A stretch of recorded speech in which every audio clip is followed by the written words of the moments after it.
Right. Hello again, and welcome to the Power Motivator Coach channel. It's mini series about coaching, and this part of the videos is where I meet the various interesting coaches, and we talk about different schools and styles of coaching. So, if you want to learn more about the world of the coaching, subscribe to the Power Motivator Coach channel. And today we have Bill Phillips. Bill is a certified international NLP coach and approved NLP trainer of the new Code NLP. And also Bill is a master of the practitioner application of NLP to the business and corporate life. Is it correct? It is, yes. So, Bill, when I was preparing for the interview, I read on your personal webpage the following. I believe in the essential nature of the change. The most satisfying part of my work is in seeing people change as they find a way to what is important to them. How do you make people change? I don't. People make themselves do that. The skill that I've developed over the years is to help people know what they want and recognize it or identify it. Because very often when a person approaches you and says, "Look, could you help me? I'd like some coaching." And my response is usually, I don't know if I can help you. Tell me what it is you need. And what they then do is they'll tell me a problem. They'll say, well, I have this difficulty and so on. And so that I help them tell me exactly what is it they don't want. And then I listen to that and I say, so it sounds to me like you don't want this, this and this. And if you don't want that and that's making your life difficult, what would you prefer to have? What's more important to you than that? And so I'm helping them move towards being able to tell themselves what I do want in my life. And sometimes people haven't even started to think about that when they come to you as a coach. And I think that's almost the most important job that a coach does, is help their client identify what they really do want. Because then the rest of the coaching work is about how do I get there? And how will I know when I have it? It's very nice. And what's how is the coaching better in your opinion, or maybe different from the therapy or personal growth trainings? Well, there is a difference. With personal growth training, for example, the trainer starts with a plan that says, I'm offering you learning in this frame. I can teach you these things, or I can help you learn these things. So that's training. That's really directed towards learning specific knowledge or skills or capabilities. Therapeutic work is saying, it's almost like I'm behaving like a doctor. You're telling me that you're broken in some way. I'll help you to mend yourself, or I'll help mend you. Some therapists even say, I will cure you, or I will heal you because I'm a healer. Now, that's their own kind of way of presenting their capabilities. But that's really the practitioner, sometimes an NLP practitioner, who is saying, I will do certain things with you or to you to help you change. I will help you make changes. And so that's a different approach. With coaching, what we're concerned about is that somebody wants a difference. They're not satisfied with where they are, or they are satisfied with where they are, but they like to be even better still. So there might be an Olympic athlete who wants to get a gold medal. So they've won lots and lots of competitions, but now they're going for gold. And so we may be helping someone improve their performance beyond what they thought was possible. So there we're saying, who knows what's possible? Nobody does, actually. Let's discover what you might be possible for you in the context in which you're working. And so as a coach, that's what we're aiming for. It's a different approach from therapy and yeah. Thank you for that. We actually, this is very in line what we discussed with Yulia here, and to whom I should apologize because obviously I forgot to introduce you again. And Yulia is one of the NLP trainers, NLP coaches, and generative coaches as well, and therapists. And Yulia, what is your view on a difference between the coaching and then therapeutic work? That's interesting, Bill, of what you said about the therapy, as the therapist is somebody who cures. I guess when the therapy was beginning, it was like that. The therapists were higher and they knew, and they kind of put their opinion, their idea of how the process should go. But it's not true for now.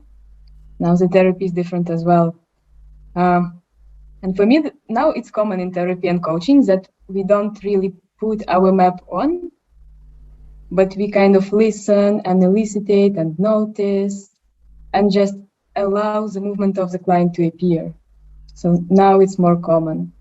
And then, Bill, by the way, I'm curious, what do you think?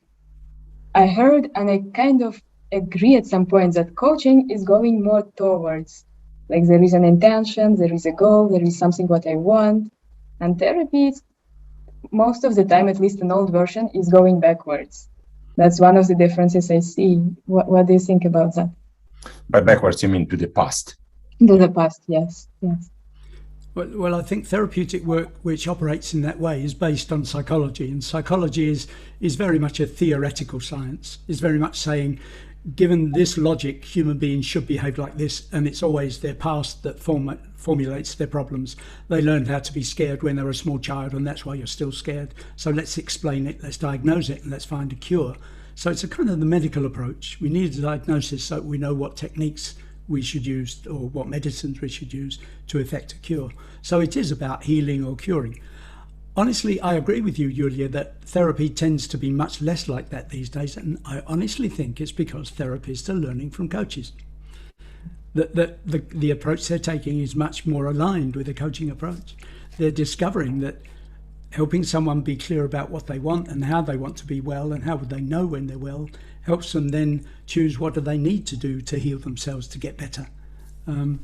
So I think there's a much greater alignment these days, and I'm thankful for that too. That's very interesting remark, isn't it? Yeah, it just seems like the whole world, both coaching and therapy, are moving from the idea that somebody knows better than somebody and just like allowing a person to know by himself. And yeah, I agree. I'm very happy about that too. So what you're saying technically is both fields is evolving, right, with the time. And then technically because they are all about the change in the humans, that means they are borrowing ideas, borrowing concepts and like the steps and technologies. Well, can I call them technologies? Processes, maybe, yeah, it's a better word, between both therapy and coaching work. What is, Bill, in your opinion, what is going on with the coaching right now? Because obviously we know that this is COVID and then in the pandemic. How it is evolving now, how it is preparing or maybe changing for the future? I don't know if coaching is necessarily changing because I think there's still so much to learn. One of the things I think that's responsible for what we've just been talking about, the way therapists are changing your approach, and I think is that we're, through research, through questioning, we're learning more about how we function. I mean, NLP really is a description of how human beings do pretty much everything that human beings do, cognitively, physically, and so on. And therefore, with that knowledge, we're more skillful in helping people rethink and expand their perceptions, if you like, to give them more choice and more freedom. We're also learning a lot more about the human body. For example, some 20 years ago now, there was a Chilean biologist who approached the Dalai Lama because he was studying Buddhism and he would have called himself a Buddhist, a man called Francisco Varela. And he approached the Dalai Lama and said, because he knew the Dalai Lama was fascinated with science. So the Dalai Lama decided to invite neuroscientists, physical scientists, medical scientists to a conversation for 1 week, once every year in the Himalayas. And he would say, satisfy my curiosity. What is it that you're doing? Because he said, what I want to discover is if science will show me that Buddhism is mistaken, I'll change Buddhism because this is so important. We need to understand. What those conversations gave rise to was a sudden big flurry of research, especially in neuroscience, with people like Richard Davidson in Madison University in the US, and many other people, and Dan Goleman writing books about these meetings and so on.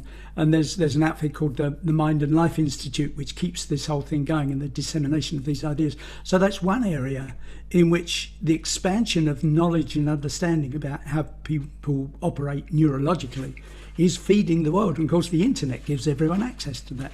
And so all of us people who are interested in these worlds of assisting other people and helping ourselves and other people to expand and grow, that information is available to us. All of us are reading books and researching and talking to one another and expanding the way that we do it. It's quite natural when you think about it. The more people do that, the more we begin to notice certain patterns that become common patterns for all of us. They become a new way of working. And I think what's happening in coaching and in therapy work is this gradual accumulation of all of this knowledge and a gradual accumulation of knowing the way other people work and picking up great ideas. I mean, what you're doing right now is making possible this sharing of ideas. This is saying, well, this is the way Bill thinks about it. This is the way Yulia thinks about it. This is the way I think about it. And together other people can think, that's interesting. I like that. I'm going to do that. And I think so we're all learning bit by bit from one another. So I think that's the way it's going. It's an accumulation and a gradual noticing of common patterns in all of that expanding knowledge and background understanding. And I think Thank you. Yeah, but maybe Yulia can also just add something to that one, because obviously how I see the world is changing, right? The people's needs are changing because there is a number of the personal boundaries is broken, right? Or maybe the people's life are disrupted by the lockdowns, by the new regulations stuff. So people are surely looking for something different that they did last year, maybe 2 years ago. Is it something? Is it correct? What do you think? I see and feel. Yes, of course. Like, it is not possible not to feel an impact of everything what is going on right now in the world. It's just not possible. It's everywhere and it's happening, and we feel it and we sense it. And what I see and what I hear, we more and more go towards embodiment, towards the importance of the body, towards the importance of our own space. Like, I hear many people are going to live outside of the cities, more close to the nature. It feels like something artificial, something which was like a cover on the deeper things. It's just blowing away. It's not needed anymore. Like, all this situation, it makes it not important at all. And feels like something which is more important and more core is rising up. And it has something to do with embodiment, with relationship, with nature, with something in a way more wild than we are, which doesn't mean a lack of technology, not at all, but this kind of coming more and more back towards ourselves, how we really are. So basically what you're saying, it's like generally we are going back to our roots, to better understanding ourselves through the understanding how our mind is working, how our body is working, and how both are connected. Yeah, like now, when we tend to everybody be online, and it becomes so obvious how body presence is different. It becomes so obvious that we do need our other people, like, really sitting nearby to feel them, to sense them, to perceive the whole body. We can know that better when we don't have it in a way. Okay, great. Right, Bill. Quick question. So, how's your path started in the coaching, in the working with the people? Well, I first got into the training world in 1981, so 40-something years ago.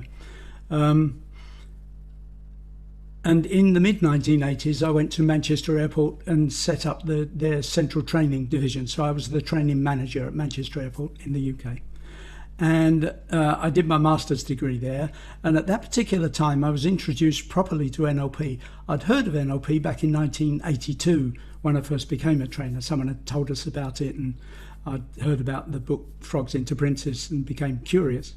But I actually had my first training in 1988.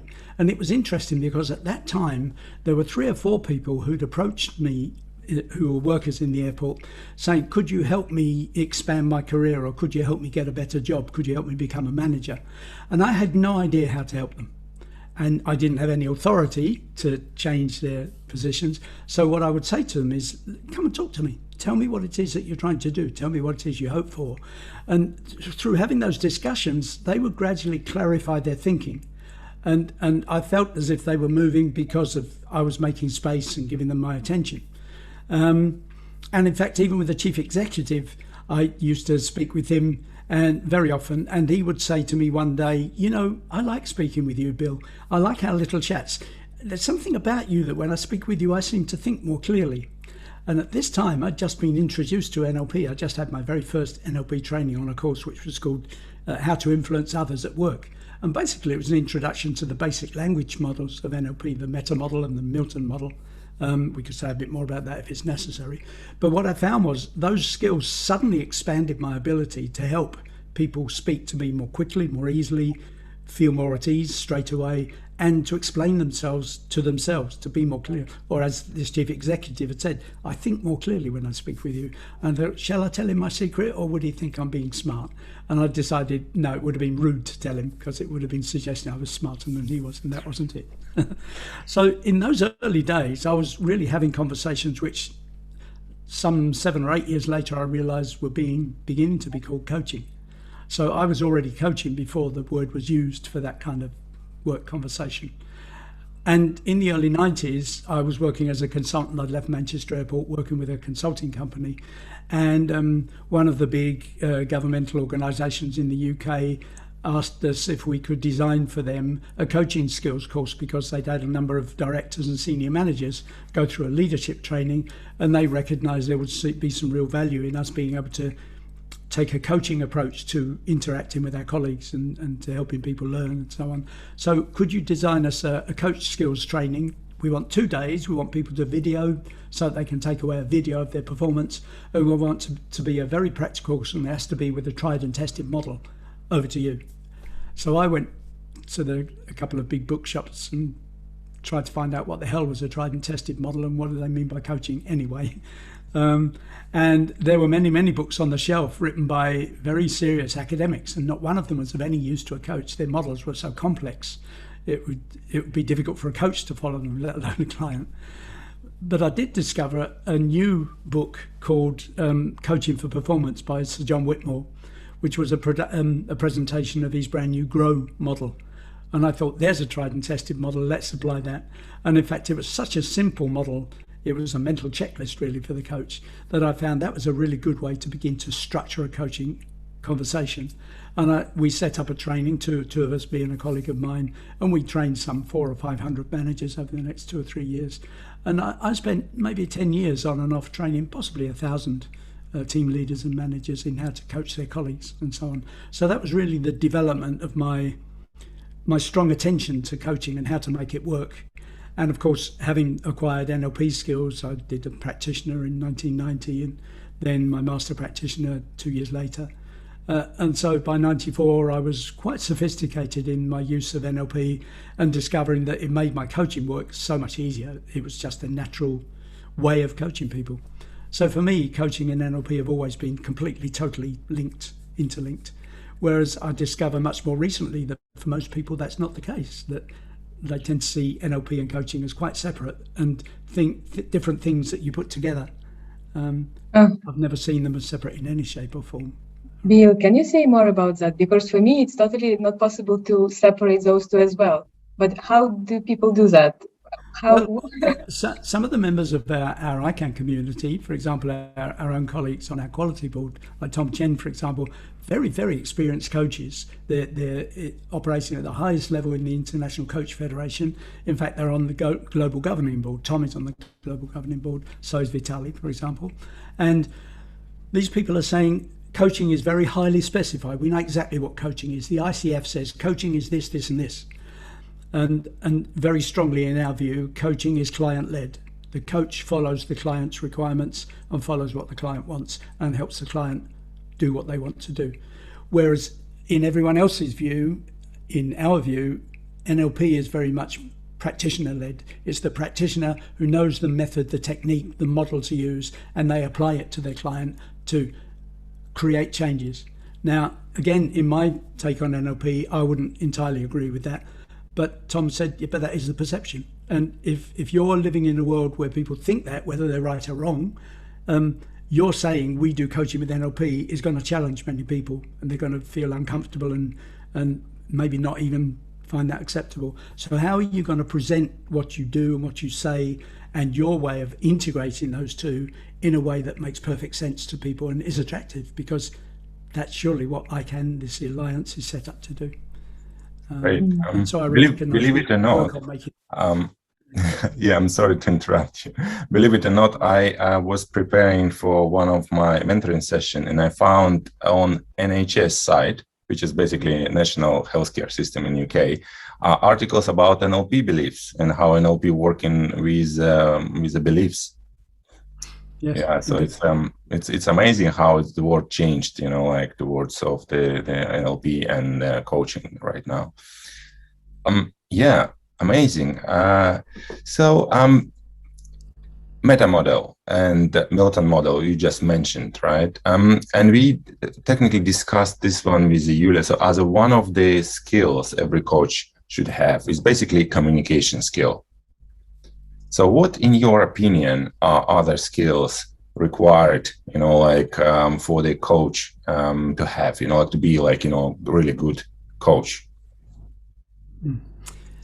Is the ability to pay attention to their client, to connect with their client. One of the lessons I learned a number of years ago, and actually it was, I was attending an event led by Stephen Gilligan, who Julia knows really well. And Stephen tells stories just like any great presenter does. And he was telling Michael Carroll at the time, this was being recorded, this meeting, and I just popped into this training because I always had an open invitation that whenever Stephen was in town, I could come and go into his trainings and just spend an hour if I wanted while I was in the vicinity, which I did frequently. And every time I went, I learned something really precious. And there was a story that Stephen was telling when he first met Milton Erickson. And let me try and remember which of the stories it was, because the learning that I had from hearing this story that he was telling was that what actually works when I'm working with a client is not all the skills and techniques and methods. What works is the quality of the connection I make. Yeah. That if I really connect with my client on that deep rapport level, so it's almost like we lose consciousness of our separateness. It's almost as if we're the same person in two bags of skin, so to speak. So we're so connected. And when I change, my client changes because we have rapport. They won't be able to stay behind. If I move, they're going to have to move with me. And if I move again, they move again. And that I recognized that was the nature of the coaching that I was doing that was so effective and successful. The skills, the techniques, the methods, the new code games and so on were just the vehicles for doing the movements that I felt seemed intuitively very often seemed to be required here. And so in that sense, and it was Stephen was talking about, I think it was the very first time he ever met Milton Erickson.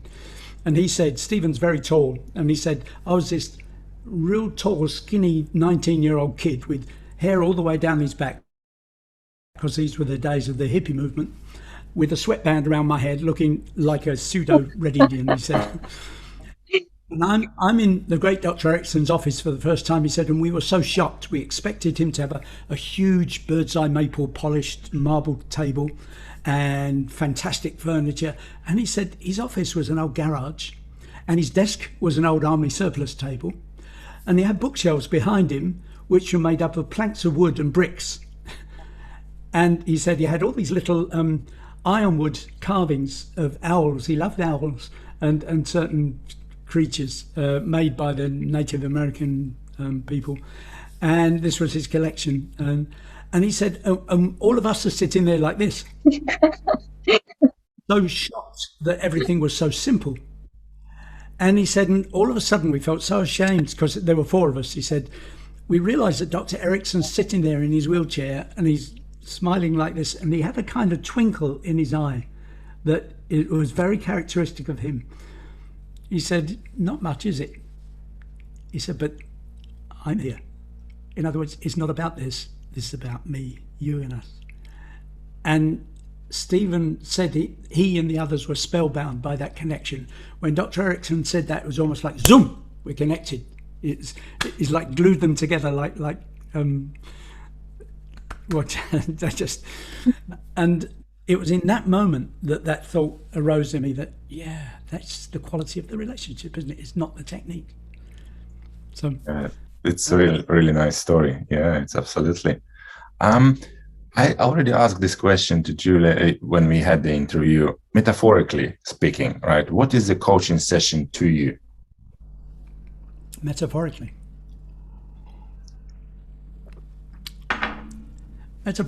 it's a connection with another person. It's almost like two people are walking on a path and they realize they've become side by side. And one of the people says to the other one, "Good morning, how are you?" And they say, "I'm fine, thank you." And the person who asked the question looks and thinks, "You don't look fine to me." And so they might say, "Are you sure?" And they say, "Well, now you come to mention it, I'm a bit worried, I'm rather unhappy." "Oh, really? So what's going on?" And through this friendly conversation, they make a connection for a while. This person walks alongside, and somehow there comes a point where they say, "Well, I'm going this way, you go that way, bye. Nice to meet you." And off they go. And the person who was met on this path, who goes on their own way, suddenly realizes life is different now. That must have been an angel that was sent. That's Just when I needed them. And I think metaphorically, that's what a coaching process is. That's beautiful. One more question. Not just one, but like next one is, what is the most important, in your opinion, question you ask your clients in a session?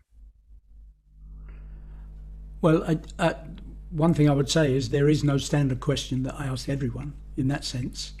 I'm always concerned at the beginning of the meeting or the beginning of the relationship to find out, what is it you're here for? What do you hope I can help you with? Because clearly we've agreed that I'm coaching, so my intention is to help you in some way. In what way would you like that kind of help to be? And I suppose that's the most important question, is what is it that you want help with? Because then from there, according to the responses, I work out how best I can address what the client is saying to me. And since you never know what a client is going to say, what their issue is going to be, that's one way that you can't plan for that. Another way that you can't plan for it is that you've no idea yet how the client formulates their model of the world, because the client may tell you, "I have this difficulty, here's my problem that I want solving." And you might immediately think, "Oh, I recognize this, I've helped 10 people with this kind of issue," or "I have this problem, I know exactly what you mean." And that may be, but what I still don't know is how this person makes sense of that. And do they really mean what they just said? Do they really mean what I just heard? Because one of the things my training tells me is the words that come out of a person's mouth don't mean a great deal only to the person who spoke them. They mean something different to me. I have to guard against thinking I've understood and trying to understand. And so what I do is I observe the way my client speaks their concern, and then I say, "That's very interesting. I'm just noticing that you said you need help. Could you tell me exactly what kind of help? Could you give me an example?" And so I begin to recognize that the client isn't clear about what they want. And so the way they've said it suggests to me, let's just explore, what is it? And I don't mean for me to know, but for them to know, so they can tell me what they really need, because it wasn't that. And so in that sense, there's no simple answer to that question you put. There is no standard question that's the best question a coach can ask, except maybe, "How can I help you?" Just to add to what you say, this knowing comes from Stephen as well. Like sometimes people come and they name what they want, but you kind of don't sense the juice in there or the energy in there. Like, okay, he's saying he wants that, but really, does he?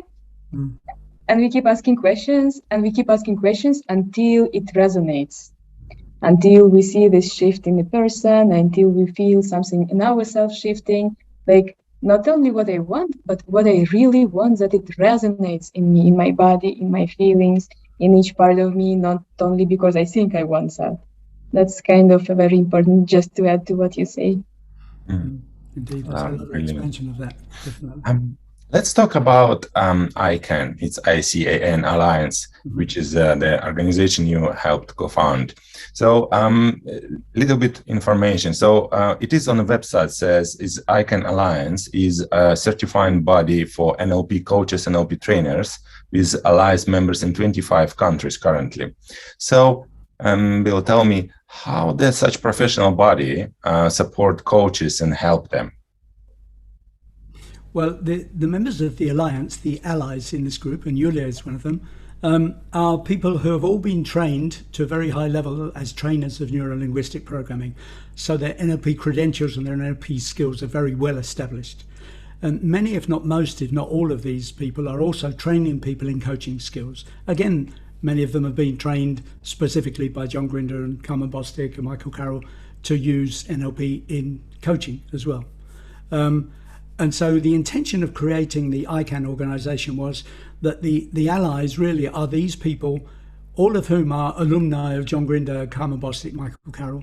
They're all trainers of NLP. That's their basic grounding for becoming members.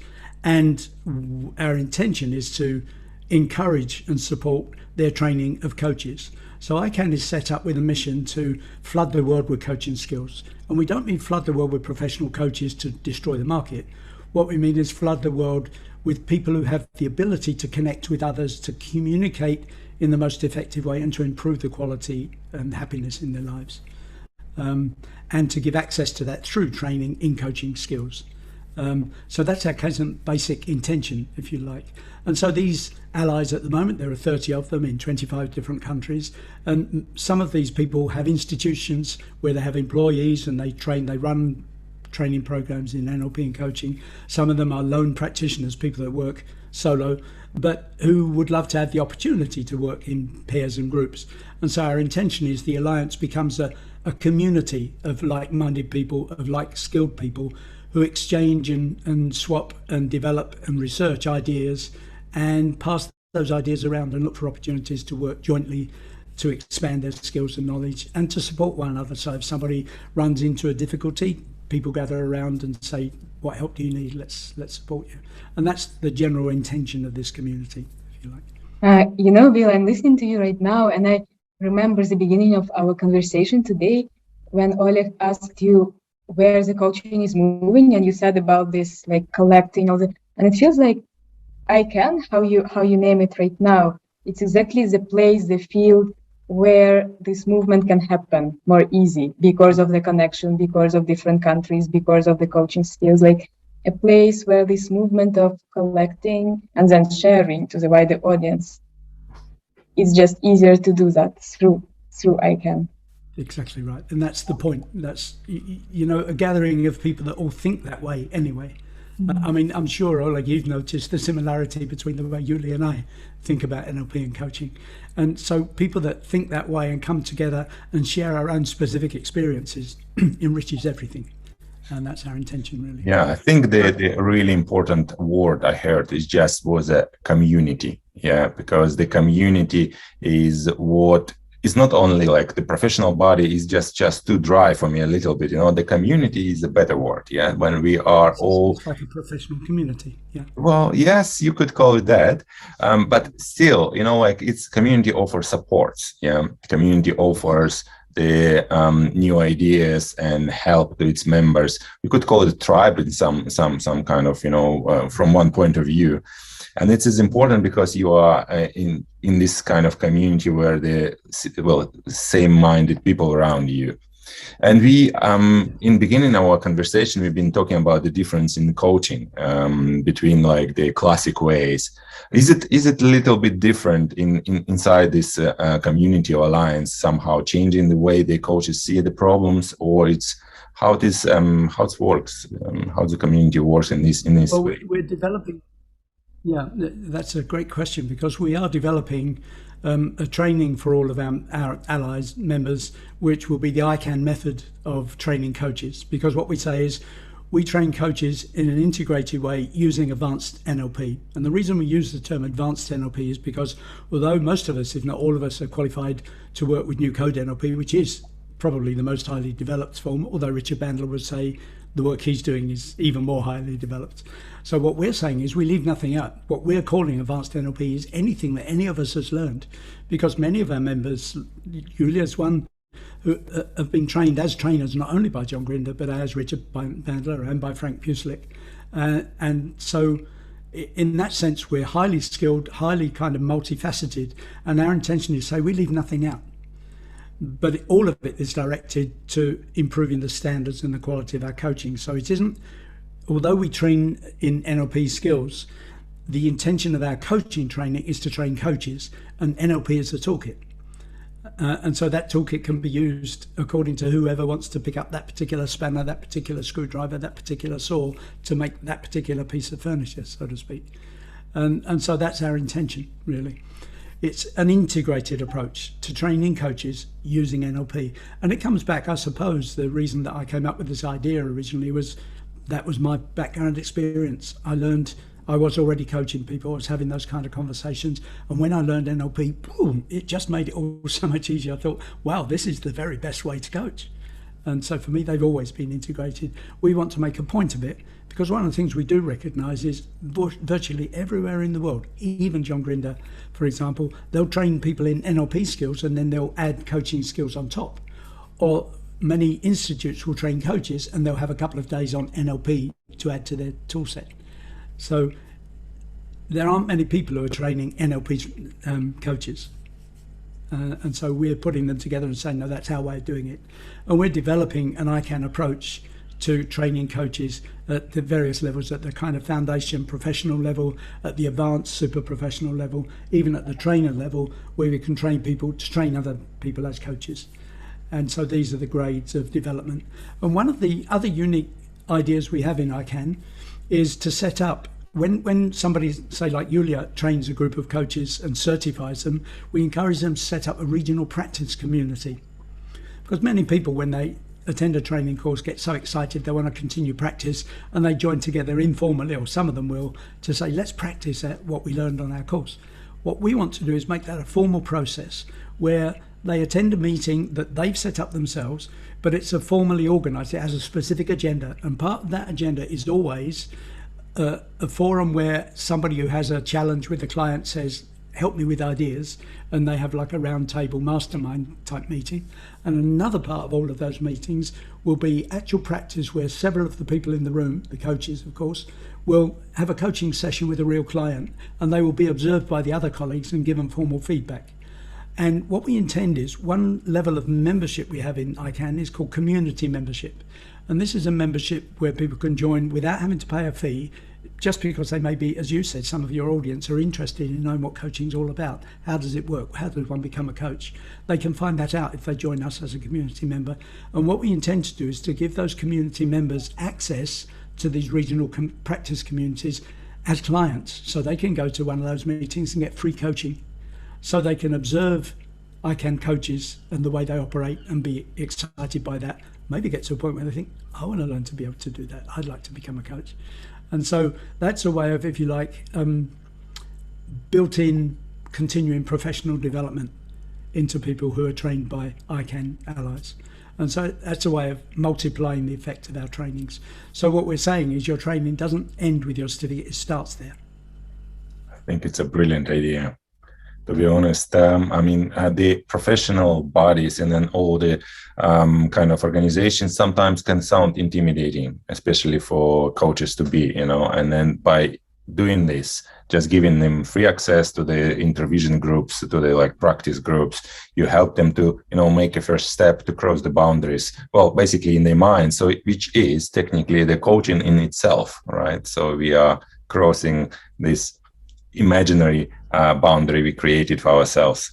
This is absolutely brilliant idea. Thank you. Right.